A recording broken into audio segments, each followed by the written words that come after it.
Hasnat Abdullah Dhaka college আর ঢাকা ইউনিভার্সিটির মাঝখানে গিয়ে জিসাস ক্রাইস্ট হয়ে গেছিল। ২ দিকে হাত চড়াই দিছে। আসো বুক পেতে।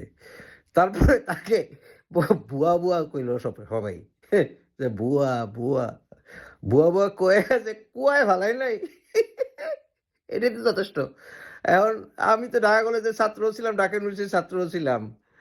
আমাদের সময় একটা গার্ত আছিল গর্ত। ওই পিছনে আমাদের ইন্টারন্যাশনাল হোস্টেলের পিছনে। হ্যাঁ? ও ওইখানে ওইটা এখনো আছে কিনা কইতে পারুম না। তবে হাসনাত আব্দুল্লাহরে বুয়া, বুয়া কইয়া যে কুয়ায় ফালায় নাই। এটাই তো ওরা আলহামদুলিল্লাহ কওয়া উচিত। যাক তো ওরা যে ভুয়া, ভুয়া কইল এটার কারণটা কি? কারণটা হইতেছে ঢাকা ইউনিভার্সিটির প্রো ভিসি এই হালায় আসলে প্রো জামাতি। ঘটনাটা ওই প্রো ভিসি রে মাপ চাওয়া পদত্যাগ এগুলি লুচিলা ভাই। আসলে কি জানেন?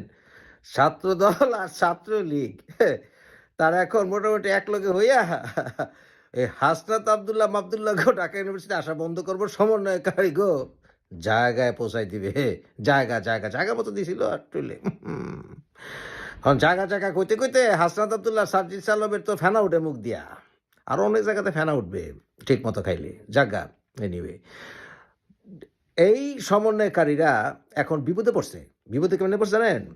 যে এতক্ষণ সমন্বয়কারী জায়গা বুয়াদুরি শুনছে, এখন ঢাকা ইউনিভার্সিটির গোড়ায় ঢাকা ইউনিভার্সিটির ছোট ভাই ঢাকা কলেজের পোলাপান তারে বুয়াদুনি দিছে নীলক্ষেত থেকে কিন্তু খুব একটা দূরে না। ঢাকা ইউনিভার্সিটি খুব একটা দূরে না, স্যাফারেরই ঢাকা ইউনিভার্সিটি। এরা যাইব কই? আমরা যখন ঢাকা ইউনিভার্সিটিতে পড়তাম একসময় হলের কিছু পোলাপানের লগে লাগছিল আমগো। আমরা তো ঢাকার পোলাপান, হ্যাঁ? লাগছিল তখন আলাগো থ্রেট দিছিলাম। দেখ ঢাকা ইউনিভার্সিটি কিন্তু ঢাকার ভিতরে, সদরঘাট পার হইতে পারবি না, ঢাকার পোলাপানের লগে লাগিস না। কলেজ আর ইউনিভার্সিটির মধ্যে একটু পার্থক্য আছে। ঢাকা ইউনিভার্সিটির পোলাপানরা বেশিরভাগই হলে যারা থাকে তারা কিন্তু বাইরের। এই সার্জিস মার্জিস হাসনাত মুসনাত সব কিন্তু বাইরের পোলাপান। ঢাকায় থাকা পোলাপানরা বেশিরভাগই হলে থাকে না। অ্যাটাচমেন্ট থাকে কিন্তু হলে থাকে না, রেসিডেন্ট ছাত্র না। এগুলো সবই হইতেছে বাইরের। কিন্তু কলেজে যারা পড়ে এরা হয় মেসে থাকে না, এরা বাপমার লগে থাকে। আর ঢাকা কলেজ ঠিকই শুরু হয় কিন্তু গুন্ডামির ট্রেনিং। নিরুবাই কন আর যাই কন 1984 সালে ঢাকা কলেজ আর সিটি কলেজের মধ্যে মারামারি ছিল। ওটার মুখ্যমন্ত্রী ছিলাম আমি।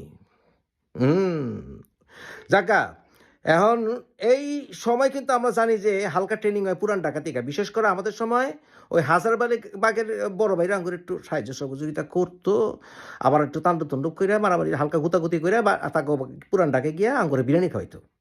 বিরিয়ানি খাওয়ার লগে দু একটা পিসিও দিত। যাক পিসি কি জিনিস জিগান না আমি কইতে পারব না। যাগা তা এখন এই যে হাসনাত আব্দুল্লাহ খাইলো এটা কারণ কি জানেন? মির্জা আব্বাস এবং আরো কিছু আব্বাস উব্বাস আছে, আওয়ামী লীগও আছে, তারা একটু সাইডে আছে, বুঝছেন না? এখন তো দেখলো কয়দিন যে বাঘে সিংহে যখন বিশ্রাম করে, মানে আওয়ামী লীগ বিএনপি যখন বিশ্রাম করে খ্যাকশিয়ারে ফাল পারে, তো এখন মিজানুর রহমান আজারি ফাল পারে, হাসনাত আব্দুল্লাহ 15 মিনিটের সময় দেয়, এই হালায় 13 সেকেন্ডের সময় দেয়, খালি আলটিমেটাম।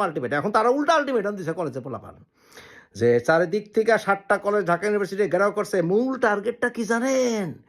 এই সমন্বয়কারীগো জায়গা মতো লাল করে দেওয়া। এখন হাসনাত আব্দুল্লাহ আব্বু আব্বু এত রাইতে বেরোতে হয় না আব্বু, তুমি এখন ছাত্র নাই আব্বু, তুমি এখন কই যাবা? তুমি সদরঘাট পার হইতে পারবা না, সময় আসতেছে সামনে। এখন এই সমন্বয়কারীগো ঢাকার থেকে ফ্লাশ আউট করার সময় আসছে। তারা ছাত্রকে রিপ্রেজেন্ট করে না তো, তারা এখন কুতকুত খেলবে। দেখছেন আপনি যখন গ্যাস খাইছে, ওই যে পুলিশও গ্যাস দিছে সে পর্যন্ত ধাক্কাধাক্কি করতেছিল, এরপর দেখছেন কান্দতে আইতেছে। এখন গ্যাসের কান্দে নাকি নিজের কান্দে নাকি জায়গা মতো কিছু ছিল এর লিগা কান্দে কইতে পারুন না। কিন্তু যখন হাঁটতেছিল মনে হচ্ছে কুতকুত খেলতেছে। কুতকুত খেলতেছে না গেলে হাঁটা দেখে মনে হচ্ছে কুতকুত খেলতেছে। তাই এটার প্রমাণ হইতেছে এগো সময় আপ। সারা দিক দিয়ে হচ্ছে বাবা যাইব কই, বিদুর যেতে পারতেছো না, গ্রামে যেতে পারবো তো?